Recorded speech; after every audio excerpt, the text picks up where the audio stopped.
It is roll call week, and I will have a series of shows this week that will be very informative, very educational, very inspiring for men. We're going to start today. I'm going to talk to you about the Dallas Mavericks and how it's a lesson in diversity, equity, and inclusion, and how it's a lesson of what happens when men fall and how the feminists take advantage of fallen men, men who refuse to live righteously. They open the door for this feminist takeover, for the end of the patriarchy. You can see it in the Dallas Mavericks. They play tonight with a chance to secure a trip to the NBA Finals against the Boston Celtics. I'm going to walk you through how this is all going to be turned into a DEI narrative.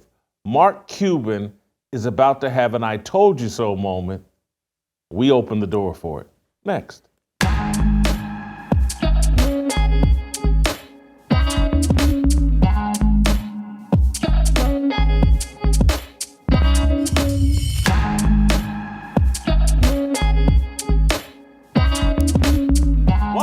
Welcome to Fearless with Jason Whitlock. I'm Jason Whitlock, your host. Happy Monday. Thank you for joining me. Steve Kim's going to join us a bit later after I unpack some of this stuff about the Dallas Mavericks and how it's a lesson in diversity, equity, inclusion, and a lesson for all of us that are concerned about the loss of the patriarchy and the rise of the matriarchy. The Dallas Mavericks will be a lesson in that. Also, before I get into my fire starter, I want to encourage you all to sign up for extra Fearless content on Blaze TV. Go to blazetv.com/fearless, use the promo code Fearless, and you can save $20 on your yearly subscription to Blaze TV, and then you'll have access to all the extra content we provide behind the paywall, not just this show, but some deeper conversations, some conversations just for subscribers. Today's episode, this Fire Starter is brought to you by our good friends at Good Ranchers. Use my promo code Fearless at goodranchers.com. And with your subscription, you can claim free bacon for life and support veterans this Father's Day. That's awesome. I got to get my brother a subscription. He's a father. This will be a nice gift for him. Start pounding that like button. If you're listening over Apple, give us that 5-star rating. Help us fight the algorithms. No one wants you to be able to hear the kind of stuff that I'm about to unpack today. So if you're a sports fan, a man concerned about the direction of this country, someone concerned about the matriarchal takeover of American culture, I'm going to unpack for you, using the Dallas Mavericks, what's going on in corporate America everywhere and why you should be concerned. And why, if you have young sons or young grandchildren, or if you believe in a biblical family structure, you should be very, very concerned. So let me start by talking to you about Mark Cuban, the former owner of the Dallas Mavericks. And I want to walk you all the way back to 2018. Sports Illustrated did a long profile story in 2018, investigative story in 2018 about how the Dallas Mavericks had this toxic work environment. It was Animal House. It was a frat house. It was boys will be boys. I'm not going to dispute any of that. I can't dispute it because it fits, to me, what was described in 2018. The frat boy, it was like Mark Cuban and the Mavericks had an episode of Mad Men going on in the Dallas Mavericks corporate offices. Everybody was flirting with everybody. The CEO at that time was a guy named Terdema Ussery. Terdema Ussery. He was the CEO of the Dallas Mavericks at the time, and he was accused. Yeah, that's Terdema. He was accused in this Sports Illustrated article of being an aggressive sexual harasser and a serial sexual harasser. I believe he became CEO of the Mavericks in 1997. His reign lasted until 2015.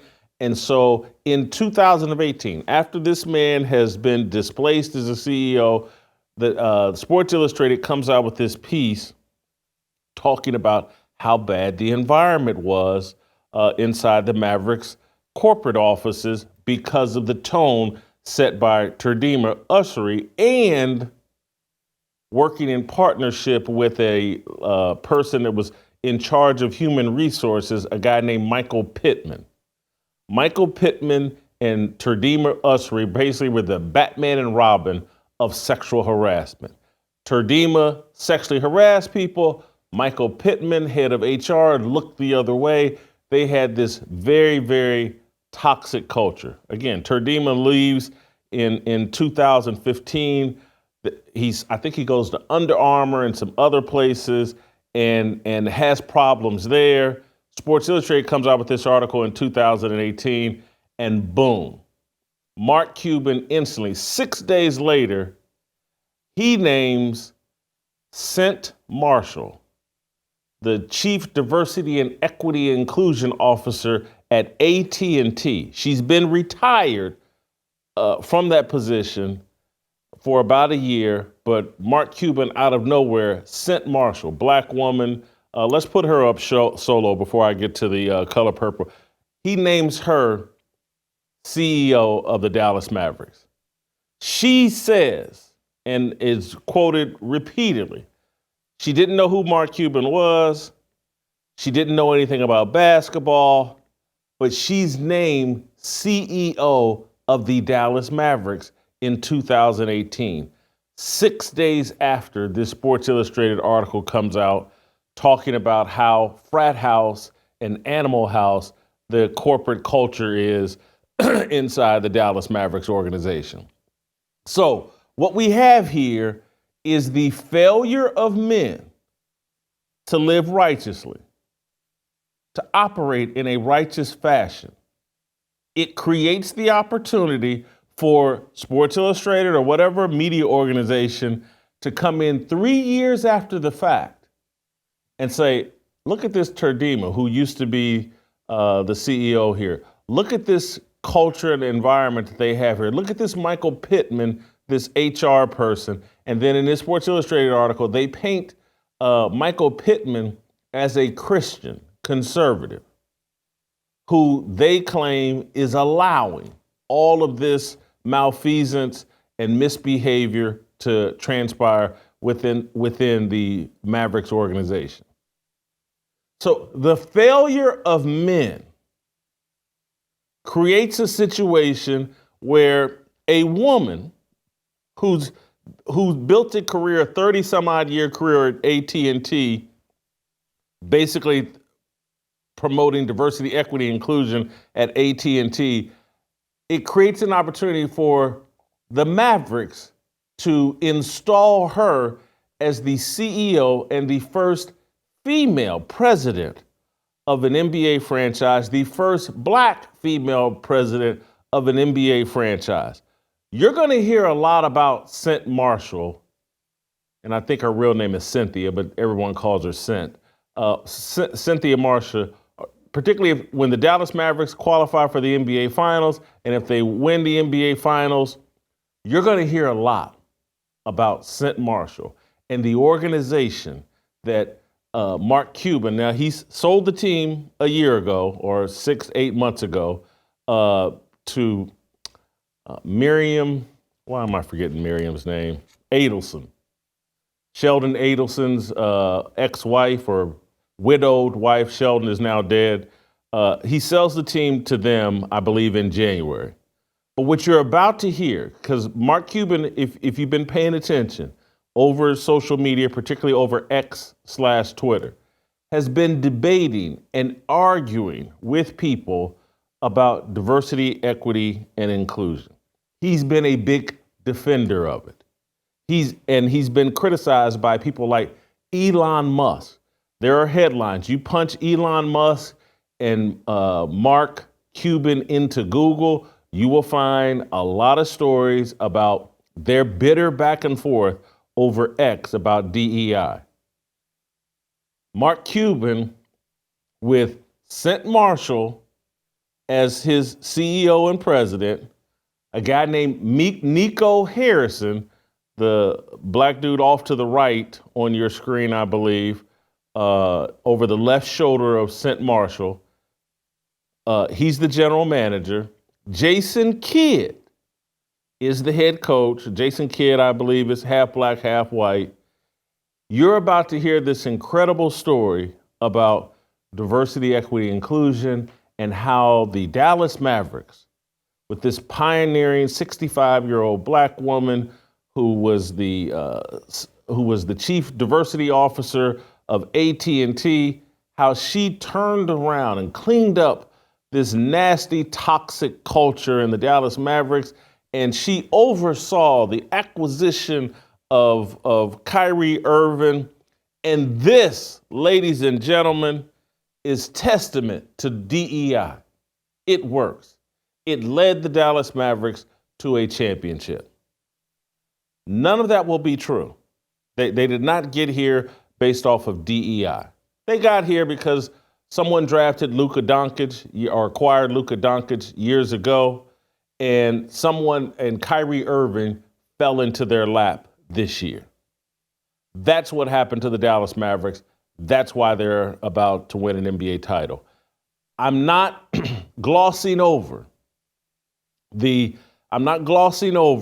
fact that Mark Cuban led a very 1950s work culture and environment. I'm not denying that it was Animal House and a frat house and a locker room type environment going on within the Dallas Mavericks organization. Men failed in leadership positions. I'm not denying that remotely. The solution was not DEI. The solution was for Mark Cuban to clean up his behavior and hire qualified people that actually had some integrity. But because men fail and because we don't make any sacrifices, because we have fallen in, we want to look around and wag our fingers at the LGBTQ crowd and all the leftists that just want to do what they want to do, and everybody has to enjoy it. Everybody has to sign on board with it, and just let them pursue pleasure in any way that they want. We in the heterosexual crowd, we who call ourselves Christians, oftentimes we want to do the same thing. We just want to pleasure ourselves and live and let live. We just think there's no sacrifice we need to make. There's no standard that we have to live up to in order to produce the kind of culture that we claim we want. And so men failed here. Michael Pittman, Terdema Ussery, Mark Cuban creates an opportunity to install an unqualified woman as CEO of the Dallas Mavericks. It opens the opportunity for them to turn this into a story. They'll make a movie about this, I'm joking, or a documentary about it, and they'll call it The Color People. Because there's been a color revolution that has gone on within the Dallas Mavericks organization. And there will be many people that are racial idolaters that will say, oh, Jason, how can you criticize this? This is a black queen. This is a black woman. Aren't you happy for this black woman? How dare you question? Don't look at Jason Kidd. Look at Nico Harrison. This is a win for black people. This is awesome. You're just a sellout. Not a win for black people. And it's particularly not a win for black men. What they're going to do with Cynt Marshall and the message that will be sent out throughout corporate America, and it's already been sent out and it's already happening all across America in the corporate world. Corporations are not hiring leaders who are innovators and who are genuine leaders. They're hiring people who can protect them and provide insurance for them so that they can never be called racist, sexist, or homophobic. And so if you want to protect yourself from being called racist, sexist, or homophobic, who provides the best protection for that? Black woman, gay person, and that's about it. Feminist. Let me add feminists to that list. Some hardcore feminists. And so, black woman, LGBTQ, and hardcore feminists. That's who's being installed across America in leadership positions.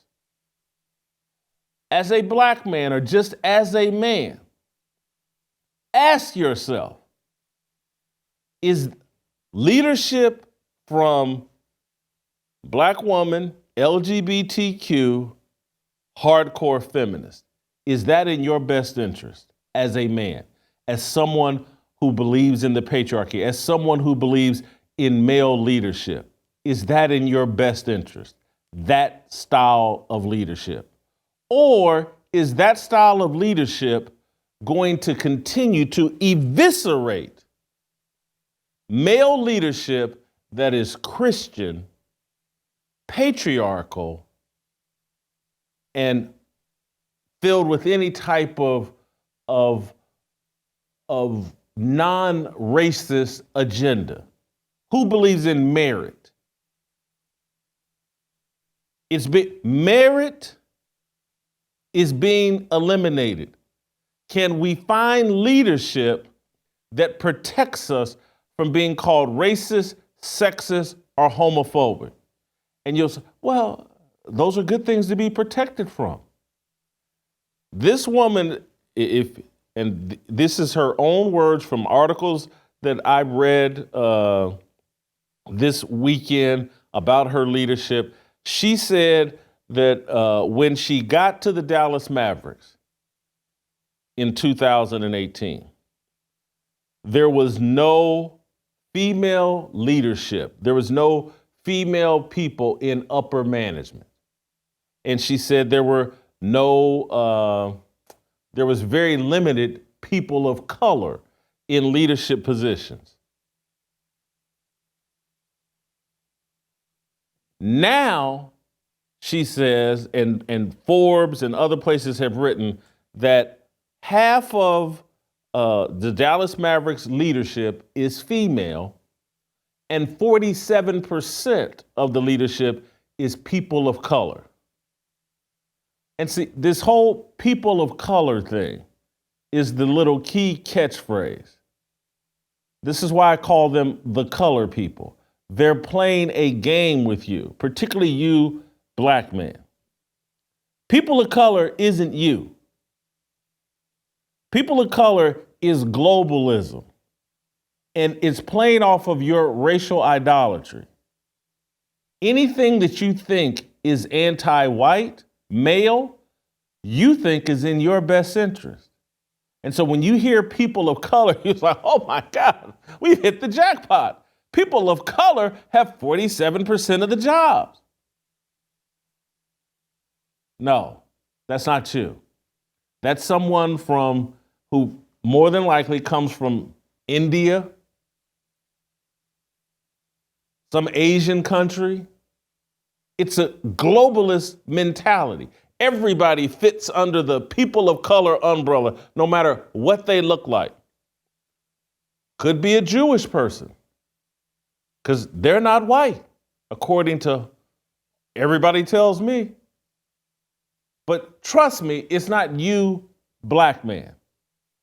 And that's why I come on this show constantly trying to tell you, got to come up out of your racial idolatry. You're falling for a gimmick, a game. If you think Cynt Marshall, and I know, oh, look at that bright shine. Look at Jason Kidd. Look at Nico Harrison. What are you talking about, Jason? Those are the front faces. Those are the big ticket items out front that they put out there to fool you. When you go look up under the hood and they start promoting stats, 50% of the leadership in a male-dominated, controlled sport is now women. And then 47% are people of color. So a woman from India, a woman from Japan, a woman from God, who knows where, she's a people of color person. She fits that POC deal that they've convinced you of. It's not the black man. It's not the American. This is this whole globalist mentality that they're promoting to you. The Dallas Mavericks are about to be a huge, gigantic symbol of globalism and DEI. We are the world. We are the children. Look at Luka Doncic and Kyrie Irving. I think Luka's from Serbia. Not that I got a problem with Luka, and I certainly don't have a problem with Kyrie Irving. But this team has been put together in a calculated fashion to send out the right message and the right narrative. I spent some time this weekend perusing Cynt Marshall's memoir. It came out, I believe, in 2022. She says she started writing it in 2018. So she gets a job as the CEO of the Dallas Mavericks, I believe, in February of 2018. And she immediately goes to writing a memoir. This stuff is all orchestrated. This is when you sit there and you ask me, Jason, why do you talk about Stephen A. Smith? Why do you spend so much time reading his book and explaining this and going over this? Oh, this is all just personal. I'm trying to paint a picture for you. This stuff is all orchestrated. These things all connect. They all have these books written about them that exaggerate their personal narrative because they're being installed. The name of Cynt Marshall's book, look it up on Amazon, You've Been Chosen. The name of the book isn't Look What I Earned. It's not, boy, this is what hard work will do. It's called You've Been Chosen. And then let me make sure I know that's the first part. Then the second part is something about, living through the unexpected. You've been chosen, thriving through the unexpected. I'm sorry. And the book is, a lot of it is about her surviving cancer, but most of it is about, most of it is about her surviving cancer. But the theme through all of it is she's getting picked out from high school to college to everywhere and just given opportunity after opportunity after opportunity. The name of this book is completely appropriate. You've Been Chosen. AT&T chose her right out of college. We're going to install you here, and she spent 30 some odd years working her way up the corporate ladder, and I believe in 2012 became the Chief Diversity, Equity, and Inclusion Officer for AT&T. And so her job, her specialty is managing Negroes and gay people. That's her job. How do you make Negroes and gay people happy at work? That's basically what a diversity, equity, and inclusion officer does. And now that blueprint is being set up as the blueprint for corporate leadership. All across America, corporations, not involved with sports, just corporate America, they're looking for leaders who specialize in coddling, pampering, making black people and gay people comfortable at work, and feminists comfortable at work. That's what you need on your resume for leadership. You don't need like great innovator, slash budgets and increase production. Don't need any of that. Can you show up and instantly provide us protection from ever being called racist, homophobic, or sexist? Who's in control of calling people racist, sexist, and homophobic. The media. Who controls the media? Leftists. So they can call anybody. This is what I found fascinating, is this Terdema Ussery. This guy, just like Cynt Marshall, graduated from University of California, Berkeley, went to all the leftist training and all that. This Terdema, the previous CEO, all these sexual harassment allegations, he gets run out of a job at Under Armour, allegedly for the same thing. Go to his Wikipedia page and see if you can find any of this. He's a plant too. Go compare his Wikipedia page to my Wikipedia page.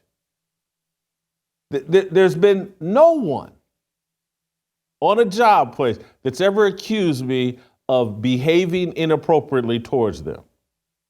Now, did in 1998, press box in New England, me going back and forth with fans and saying something inappropriate? Jeremy Lin joke on Twitter, yeah. A woman saying I ever put hands on her, backed her into a corner, made some kind of inappropriate comment about sex. Never happened. The real stuff never happened. But go look at my Wikipedia page and all the little drops they put in trying to paint me as anti-Semitic or whatever, and then go read Terdema Ussery's Wikipedia page. You can't find a hint of any of these sexual harassment allegations against this guy, because he's in on it too. He was installed. And then when they needed to take him out, and again, they took him out after he left the Dallas Mavericks. He left in 2015. It wasn't until 2018 that they needed to expose him in order to control Mark Cuban and force him and make him a DEI soldier. And that's what they did. They took Mark Cuban's misbehavior, his inappropriate work environment, his frat boy mentality, and said, hey, we got one here. We can run him out and we can control him and we can make him sell this DEI stuff. We can make him hop on board with the matriarchy and the feminist agenda. And that's what they did. I bring all this up for several reasons, but the primary one being the reason why I do roll call, the reason why I do this show the way that I do it, is I'm trying to show you that when we are weak, when we give in to our lust for pleasure, when we don't make any sacrifices and want to be just as sinful as the secular crowd, we open the door for the matriarchy, for the feminist movement, for leftists. And then they come in and eviscerate our values, change the entire culture over to their values, have now a corporate work standard that says you need to put someone in a high up leader position, hopefully the highest, but somewhere way high up, who is a hardcore feminist and who will be a gatekeeper to make sure that anybody else that gets into a leadership position, anybody that's in control of HR is a hardcore feminist, a hardcore promoter of the LGBTQ, and a hardcore promoter of Black Lives Matter. And so your children and grandchildren will step into a work culture and a work standard that is anti-biblical worldview, anti-biblical values, anti-male leadership. Because even the men that are in charge, they're so scared that they could be replaced by a Cynt Marshall, someone with no qualifications to lead an NBA franchise. She can be installed. They can put people around her to make up for her lack of qualifications. And she then gets to provide the protection, the insurance. Well, you can't call us sexist. You can't call us racist. We got a black woman CEO. I want to play the clip of Cynt Marshall talking about the great work she's done with the Dallas Mavericks. She just summarizes all of what she's done here in a 1-minute clip. Let's play shot number one. We wanted to also focus on emotional safety. And I told the team these values would be on the walls, but more importantly, they would operate in the halls. And so then we went through a series of sessions to really dig into those values and what it meant to have values-based employment at the Dallas Mavericks. And then the 100-day plan was in 4 parts, and it was to model zero tolerance. So set up a hotline, complaint process, et cetera, do an investigation, purge what we needed to purge, a Mavs women's agenda, so a very descriptive agenda around elevating, empowering, and just educating women, cultural transformation, which is all the things around diversity and inclusion, employee engagement, our employee resource group, just the things we needed to do to institutionalize an inclusive culture. And then operational effectiveness, basic things like market-based compensation, performance reviews, gender pay equity analysis, all that. So it was about 200 initiatives. 200 initiatives to empower women as leaders within the Dallas Mavericks organization. And so you will hear the left say, man, the WNBA, it was built on the backs of Black women. And so we have to celebrate Black women. The NBA, whose back was it built on? Women? I don't think so. But no one can say, hey, this was built on the backs of men, and we need to make sure we celebrate and empower men. The Dallas Mavericks have been overrun, overtaken. It's happening all over corporate America.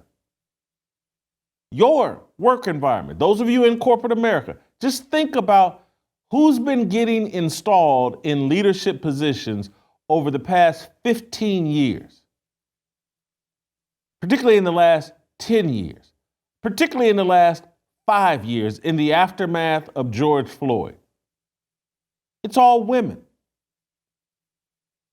And this is the Democratic Party. It's all about empowering Black women in particular. I am not hostile towards Black women.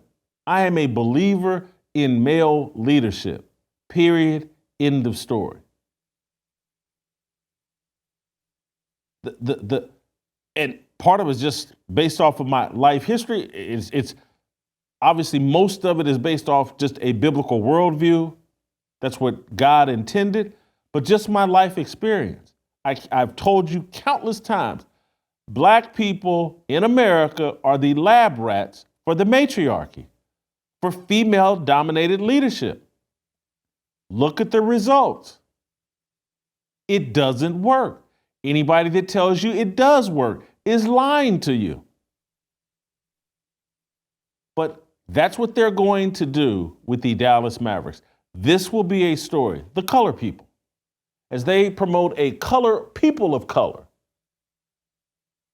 into leaderships, and particularly women into leaderships. And so every corporation high up has some feminist, racial idolater, Black Lives Matter supporter, LGBTQ supporter, high up who is a gatekeeper to make sure that biblical values do not enter this corporate environment. And so you're sending young people in to a corporate environment where they're incentivized financially to abandon their biblical worldview if they want to elevate, if they want to stay employed, if they don't want to be ostracized and demonized at work. Going on everywhere. And they're going to say, look at the success of the Dallas Mavericks. See, it works, people. We are the world. This whole global system we've set up where we pick people. Remember the name of this woman's book, You've Been Chosen. You've been chosen. It's not you earned it. It's not, oh, look how hard you worked to get there. It's you've been chosen. That's a communist, Marxist mindset that does not work. Personal for me, do you think anybody would have chosen me? Jimmy and Joyce Whitlock's son? 2.3 grade point average out of Ball State? An idiot a lot of my early life. But the America that I grew up in, like, you could flip that switch and say, you know what, I'm going to outwork people. I'm going to earn my way. But when you set up a culture of chosen and you're not one of the chosen, you're just stuck. Cynt Marshall was chosen. She knows it. She named her book Chosen. We as men, if we don't figure it out, that we got to make some sacrifice. We got to be willing to stand on truth. And that means we have to be willing to clean up our behavior so we can stand on truth. That and several other things about we got to move beyond our racial idolatry, and we have to see each other as believers and people that share values. That's what roll call's about. So I need you all, fearlessarmyrollcall.com. Still time for you to join us here in Nashville on Friday and Saturday in particular. fearlessarmyrollcall.com. Use the promo code FEARLESS for a discounted ticket. That's as far as I'm going to go today. I'm probably going to return to the Mavericks play tonight. I may return to this topic again tomorrow. I'm certainly going to return to it once they start rolling out the Cynt Marshall narrative. I'm sure ESPN and others at 60 Minutes is working on their piece right now about this was just an incredible mess. And Cynt Marshall came in and cleaned it all up, and look at the Dallas Mavericks now. And this is what every company needs: diversity, equity, inclusion. We are the world. We are the children. I'll be back on this topic. But we'll bring in Steve Kim here in a second. But before I do that, I want to talk to you guys about Father's Day. This Father's Day, treat dad like royalty with Good Ranchers. They just launched their new King Box for Father's Day. The King Box is packed with the finest cuts of American meat that will make Dad's Day extra special. Full of thick-cut bone-in ribeyes, center-cut filet mignons, and thick-cut bone-in New York strips, all sourced from local family farms and aged 21 days to perfection. The work of a father never ends, so Good Ranchers is offering free bacon for life with any new subscription. Use my promo code FEARLESS to receive 2 packs of Good Ranchers uncured Applewood smoked bacon with every order. You won't just get free bacon this year. You'll get it next year and every single year after that. Go to goodranchers.com, buy their brand new King Box, and then subscribe to any of their custom curated boxes filled with 100% American meat, beef, chicken, pork, or wild-caught seafood for yourself. Use my promo code FEARLESS at checkout to claim your free Applewood smoked bacon for life. Get free shipping on all your orders and make this Father's Day one to remember.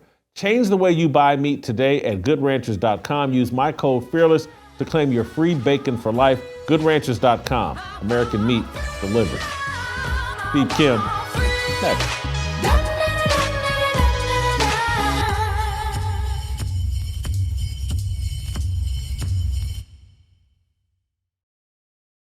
Do you know how you're going to spend the first day of Pride Month? I know how I'm going to spend it. Honoring God, my Lord and Savior, fellowshipping with other men who are concerned about the direction of this country. I'm going to spend it right here in Nashville, Tennessee, leading Roll Call 2.0 alongside country music star John Rich. John and I have partnered on this annual event to inspire men to live up to their biblical responsibility of leadership. John's going to sing, I'm going to speak, so is Blaze founder Glenn Beck. We've invited basketball coaches, football players, singers, successful entrepreneurs, North Carolina Lieutenant Governor Mark Robinson, Pastor E.W. Jackson, author Vince Everett Ellison, and contributors of the Fearless Army to speak and fellowship with us. You can join us in Nashville June 1, or you can celebrate Pride Month. It's your choice. To join us, visit fearlessarmyrollcall.com and reserve your spot. Yeah, 모두 다 빨리 박수 쳐. 기다리지 말고 서둘러. Reason that I'm back is to feed you raps. I see that you up here below. So fly. All right, welcome back. Steve, I've got two topics for you today. One, I want to talk a little bit or get your thoughts on my opening rant here about how the Dallas Mavericks and Mark Cuban are about to be, and I know Mark Cuban sold the team, but he's about to be the face of diversity, equity, and inclusion. The Dallas Mavericks have a black woman, the first ever woman to run an NBA franchise, first ever black woman to run an NBA franchise, thanks to Mark Cuban. And I think they're about to be celebrated as, look at how DEI works. It's awesome. It's great. Who could complain other than a racist, homophobic idiot like Jason Whitlock?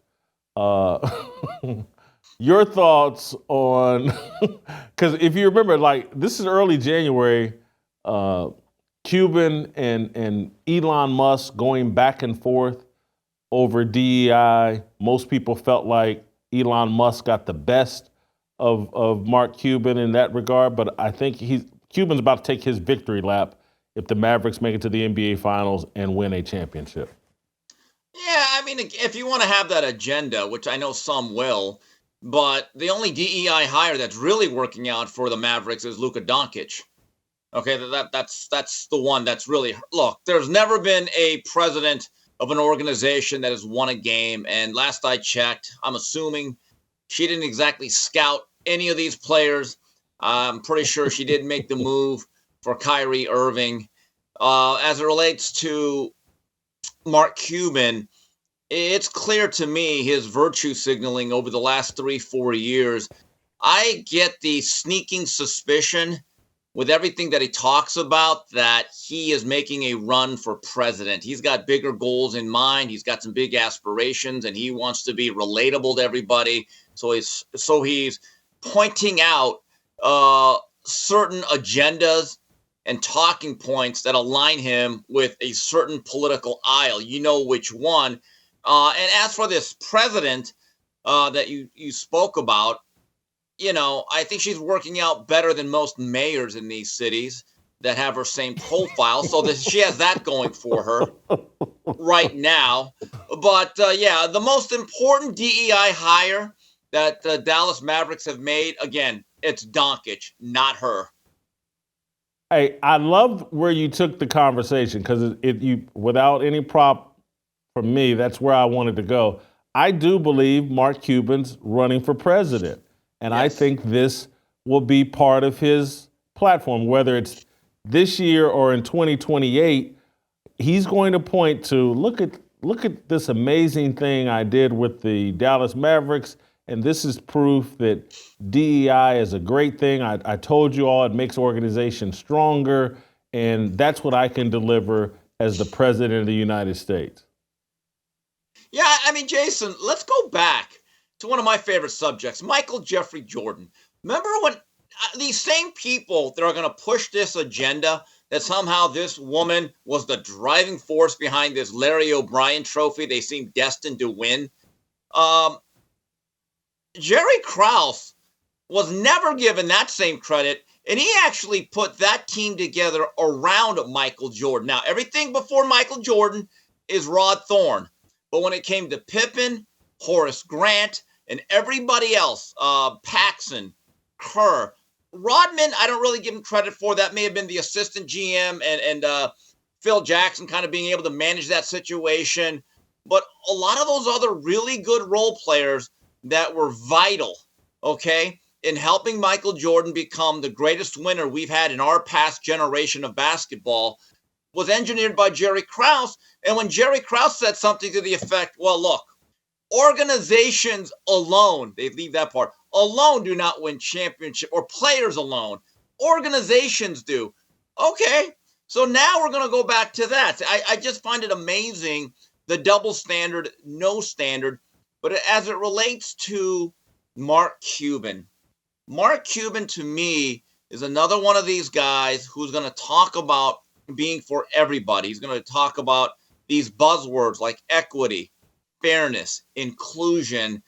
And he himself, if you look at the way he runs his organizations, they've had some issues.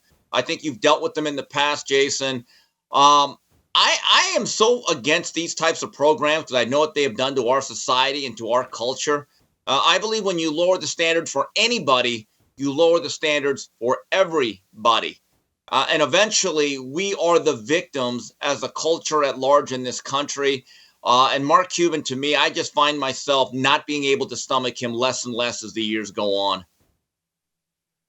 So what would you say to a leftist that would say, oh, so you guys are good with Trump. He did the show The Apprentice. Mark Cuban has a show, Shark Tank. And, you know, he's a billionaire like Trump. He's outspoken like Trump. But he's on the left. You laugh him off while crediting Donald Trump. You know, what do you say to the people like, Mark Cuban's just the left's version of Donald Trump? Well, in all fairness, I've never brought up his TV show. I've never actually said that should disqualify him from being the president or being able to run. So no one can accuse me of hypocrisy. It's very simple when it comes down to it. Celebrityhood matters, unfortunately, more than ever. It all started with, I believe, Ronald Reagan, and then there was Arnold Schwarzenegger in California. So you've never actually heard me say, well, Mark Cuban's just a television guy that owns a sports franchise. I don't believe that alone should disqualify you, because I do realize he's been incredibly successful at business, and he's a world-class entrepreneur. That comes in handy. My number one value is this when I vote for someone at president, at that particular office, because it's very symbolic. I don't know how powerful it is, but it's very symbolic. You better be America first. You better have old school values. And when it comes to Mark Cuban, I start seeing things that are not America first. I think it's very phony. And to me, I want to take care of the everyday American. I'm not trying to fill quotas. I'm not trying to look good. I'm not trying to do some artificial rainbow coalition. That's where Mark Cuban loses me. Steve, I want to transition to Bill Walton. Before I do that, I want to take care of a tiny bit of business. If you like this show, you're going to love the merchandise we have for the show. Go to shopblazemedia.com today, and you can check out everything from our Fearless Army t-shirts, hats, and dog tags to our God, Country, and Truth Bomb shirts, and a whole lot more. And of course, there's all the other Blaze Media merchandise right there at your fingertips. Everything from the Blaze Heritage and Blaze Media collections, jackets, t-shirts, hoodies, socks, mugs. There's so much there you're going to love. Go to shopblazemedia.com today. Check out my merchandise as well as everything else available from the Blaze Media. And be sure you use my promo code JASON10 to get 10% off your entire order. That's shopblazemedia.com, promo code JASON10 for 10% off. Do it today. Cosell, I want to play you a highlight package of Bill Walton, the former basketball great. He passed away yesterday after a long battle with cancer. I want to play you this. I think this is a little 2-minute montage of some of his broadcasting highlights. Take a bite out of it while it's lit. While it's lit? Say, oh, I'm kidding. This is an excellent shirt, by the way. I've got one of those. This is your shirt. That's my shirt. It is. Quack, quack. People doubted whether you actually drove to Temecula. No, I went to Temecula and brought you some dirt. Don't. You do it like this. You get it. You sort of rub it on. Get it, and then you just sort of, okay, now I'm ready to go. It's National Popcorn Day, please. Party on. It's a wonderful day. It's Oregon. The sun was out. Come on. I think with Brooks on the floor, his goggles came off. He's getting up quicker than Nate Robinson did. Maybe I'll just strip down right here. Bill is taking his shirt off. Isn't wearing deodorant, taking his shirt off. It's Monofuku's Andu's birthday. Monofuku Andu. He's the inventor of the instant noodle. And thank you. I love my noodles. It doesn't get any better than this. I just got laid. Oh, I love my chocolates. There you go. Yeah, I'm not a very good catcher. I'm much better at getting high than getting low. There it goes. James, there it goes. Deep to left. There it goes. And gone. It's gone. Oh, my gosh. 7-point lead right Dusted now. off. Have you kissed your ostrich today? That's what I want to know. I brought you a special gift here. Now, this is not from the park. You can't do that. I brought this from my hotel room. This can be eaten. This can be burnt as fuel. This can be used as decoration in your house. Happy birthday, happy birthday.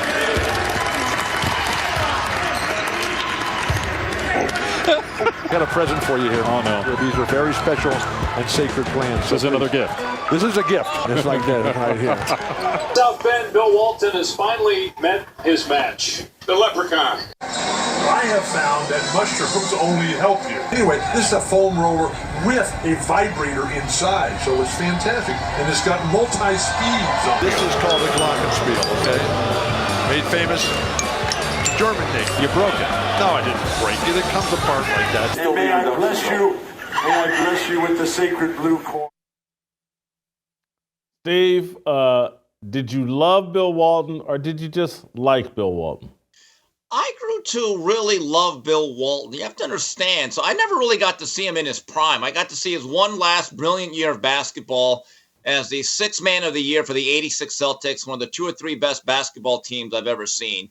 But, you know, as an announcer, it was funny. When he came aboard, now, that's a lot of his work with Dave Pasch on ESPN, where they made a lot of unwatchable Pac-12 basketball games late at night on the East Coast. Very amusing.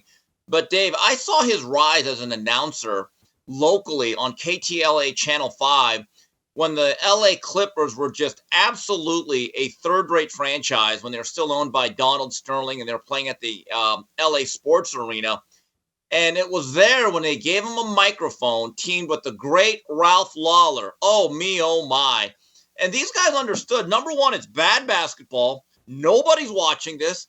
We're bored to death. We're going to make it fun. And to me, that's where Bill Walton really developed and really hatched himself as a broadcasting personality. And some of the things that he would say, he was a guy that understood the game of basketball, obviously a very high hardwood IQ, but did not take the game too seriously.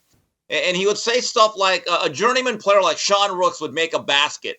And he would just blurt out, oh, where would the Clippers be without Sean Rooks? My God, it's one of the greatest contributions I've ever seen in basketball history. In the beginning, you didn't understand it. I would say about 2-3 years into it, it became a staple of those broadcasts, is to listen to Walton and Lawler.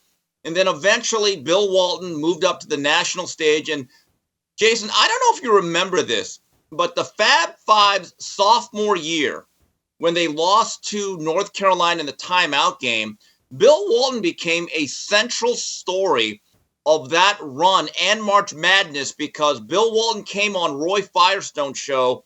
I think it was called Up Close at that time. And he said basically, I don't like this Michigan team. I think they have a lot of talent, but they don't play hard. They don't play very well. In fact, you know what? I think they're underachievers. He just blurted it out, and it basically motivated and it angered all of Ann Arbor, and that became a rallying cry for Chris Webber and Jalen Rose. And that's where, to me, Bill Walton really became like this national figure from a broadcasting perspective. It's weird. I covered that team, and I don't remember it, but I'm sure it happened. I want to be careful here because I got to be authentic. I was never a big fan of him as a broadcaster. Totally respected him as a basketball player. I was totally sympathetic towards him because I knew what an incredible talent he was and how injuries undermined his career. And we never, just think, Steve, I think it was the 77-78 Portland Trail Blazers and then the 78-79. I think he finished second in MVP one year and then MVP the next, only played 58 games. But he gets injured and disappears basically from the NBA as a big-time player at the same time Larry Bird and Magic Johnson entered the NBA.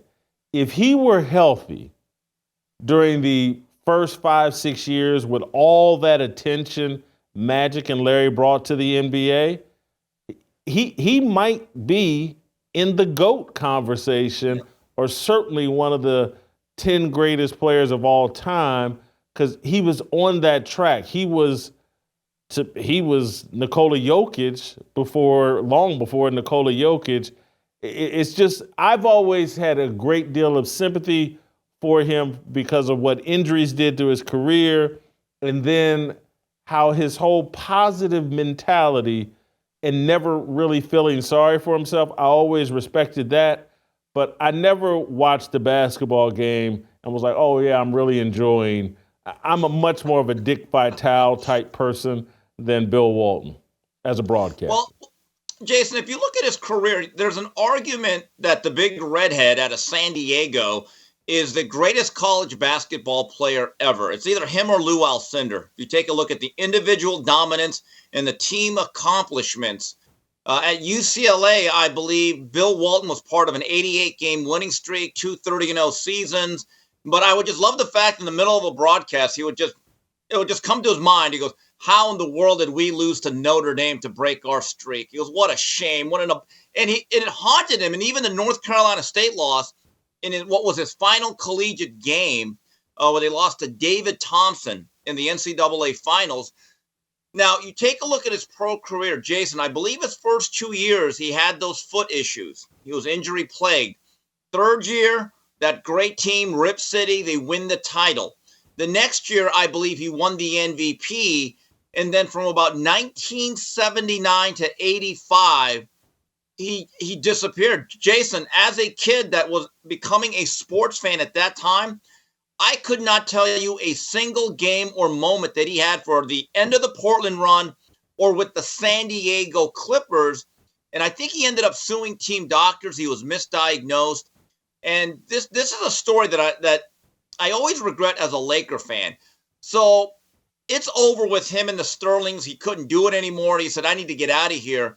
He called the Lakers and the Celtics before the 85-86 season. And he said, look, I got a little bit of basketball in me. I can come off the bench.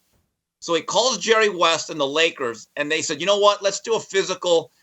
Let's kind of look at where you stand right now with your foot. The Celtics basically said, Larry Bird said, if this guy could play a little bit, let's get him, Red. And Red Auerbach basically waived the medical and said, you know what? If he says he can play, he can play. He's cleared. And that's how he became a Celtic. And Jason, if you ever watch highlights of that 85-86 Celtics team, it's the greatest passing team I have ever seen. And like I said, it is no worse than the second or third best team I've ever seen for one season. You had Larry Bird, Robert Parrish, Kevin McHale, greatest front line ever. You had sharpshooters like Danny Ainge, greatest defensive guard ever, maybe, with Dennis Johnson, another Hall of Famer. And then sharpshooters like Scott Wedman and Jerry Sheasting just got to shoot open jumpers. And the guy that held it together for long stretches while Parrish was on the bench was Bill Walton, who only averaged about 7.5, 8 points a game, but you could see the basketball brilliance. He's doing this on one foot, and he won the Sixth Man of the Year. You understood at this point how good this guy could have been. I've actually heard people like Pete Newell, who's a big man aficionado. He said when it came to playing big man, if you wanted to write a textbook on how to play the five, he goes, you basically look at Bill Walton, and that's your guidebook right there, that guy. It's funny, because he passed, I ended up watching on YouTube old Boston Celtics clips. I not for Bill Walton, but I ended up watching Pete Maravich play. I'd forgotten that Pete Maravich played with Larry Bird, Larry Bird's rookie year. And I watched about half a game of that. But it is watching that 85-86 Celtics team, it just reminded like, this is incredible. They would have 5 white guys on the court at the same time. And I mean, it's just like shocking to see. And no one could, that is one of the 2 or 3 greatest teams of all time, and watching them pass and play together. And it was what Larry Bird and Bill Walton and that just collection of individuals and the shared vision of how you play the game of basketball, it just can't be duplicated. And has there ever been a 30 for 30 just on that team and what it represented? And there really should be, because Jason, I've watched a few documentaries that were produced by the Boston Celtics. They're up on YouTube. And I think I told you this. At the beginning of the year, I read a book from Dan Shaughnessy, one of the legendary Boston sports scribes. He was on that beat. He actually covered the Celtics from about 82, 83, I believe. And then in the middle of that 85, 86 season, now this is amazing, one of the greatest years ever to cover a team, Peter Gammons, I think, got assigned to ESPN, and the Boston Globe editor said, hey, Dan, you got two choices here. You could have the plum beat in Boston, which is the Red Sox, or you could stay on the Celtics. And halfway through the year, he said, I'm going to go to the Red Sox. He had to report to spring training. And I read that book, and you talked about the art form that they played the game at. You're right. There was a shared vision, though. That group of guys loved one another. They really did. They thought every practice was fun. There was no load management. They loved practices. They loved the scrimmages. They loved ripping on one another. And Bill Walton has called it nirvana. He called it basketball heaven, that it completed his career, because if you watch the 30 for 30 they did on him, Jason, that they actually deal with the 86 Celtics. It's called The Luckiest Guy in the World. It was about Bill Walton, came out about a year ago. He will tell you that prior to that 85-86 season, he was very fulfilled or unfulfilled, almost bitter at his basketball experience, just the way it turned out. And that without that year, he didn't realize how much of an impact it had the rest of his life. Because you can make an argument, without that last great year, he may not get these opportunities to become a broadcaster and become a personality and have much fun as he did the last 35 years of a very colorful life. Played 80 games that season, too. Only missed 2. Pretty amazing. And I hate to go here, but it is where my mind went looking at them yesterday. I was like, man, if this has some historical racial significance, that this band of white guys predominantly dominated the NBA, and if it was reversed, there would be all kinds of documentaries, and everybody be talking about how important that team was. It's like the Texas Western college basketball team, the all-black starting lineup that won the NCAA title. There should be a movie about that Celtics team, and I think people would because again, that Celtics team, the rivalry with Magic Johnson, it's so elevated the NBA and the importance of basketball, and I'm sure there's been something about Magic and Larry. But I don't know if there's been anything great about what that clash brought to the NBA and basketball. Jason, Magic and Larry were part of an HBO sports documentary about 20 years ago. That has been done. I remember watching that, and it was very, very well done. And there have been various documentaries done on that. And also, about 7-8 years ago, Ice Cube was a part of the production on the Lakers side. And I think one of the Wahlbergs was going to take care of the Celtics. They did a 30 for 30 on the 80s rivalry between the Lakers and Celtics. And I think that was a 2-part series. The first part was torture. It was the 84 finals, still alongside the 2003 Fiesta Bowl, the most traumatic sporting event that really, it kind of like affected me personally as a kid in the summer of 84. To watch that, and it ended with the Lakers kind of winning 2 out of 3 as they beat them in the 86-87 finals. And I still remember, Jason, that was Walton's last year, 87, and the warranty had run out, the parts were broken, and all he basically was a big cheerleader. And he was a great team guy. He was into every game, high-fiving everybody, but he couldn't move. He could not move at all. But he was a great team guy. There was a purity of spirit when it came to the game of basketball. And there's so many great Bill Walton stories. I love that one story where John Wooden basically said, well, son, you're not stepping onto the court till you get your hair cut. And now this guy has probably been a 2-time player of the year, probably the best player in the world in either league. And Bill Walton being rebellious, like he says, hold on, coach. You can't make me get a haircut. There's nothing in the Bill of Rights or the Constitution that says I have to get a haircut to play for the UCLA Bruins. You're impinging on my rights as a citizen. And the great John Wooden just says, Bill, you're right. There's nothing there that says in the rule book or in the Constitution or in the law that says I have to play you. But my right as a basketball coach is till you get that haircut, you're going to sit right there on the bench. Within 5 minutes, Bill Walton was on that Schwinn. An hour later, he came back with a buzz cut. There's so many great stories like that with Bill Walton. That sounds like good advice for me with you in this hair color situation. It's coming in. It's all coming in, though. Hold on. It's getting there. Getting there. Sure. Yeah. Getting there. There's some good improvement going on. Yeah. And actually, I think I made this gray look I don't think I'll like it. Anyway, thank you, Steve. Great job as always. We'll see you tomorrow. We'll play some tomorrow, and we'll see you tomorrow.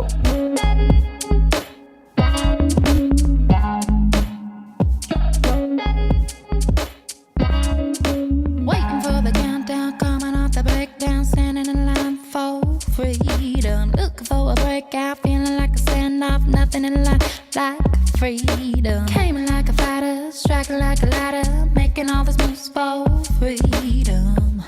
I want freedom. No negotiation, my sister, no relation. We all just wanna have freedom. Sitting on a corner, never been alone. I'm breaking my back for freedom. Blessed, we are living, get back. We are receiving, no deceiving. We all wanna be free.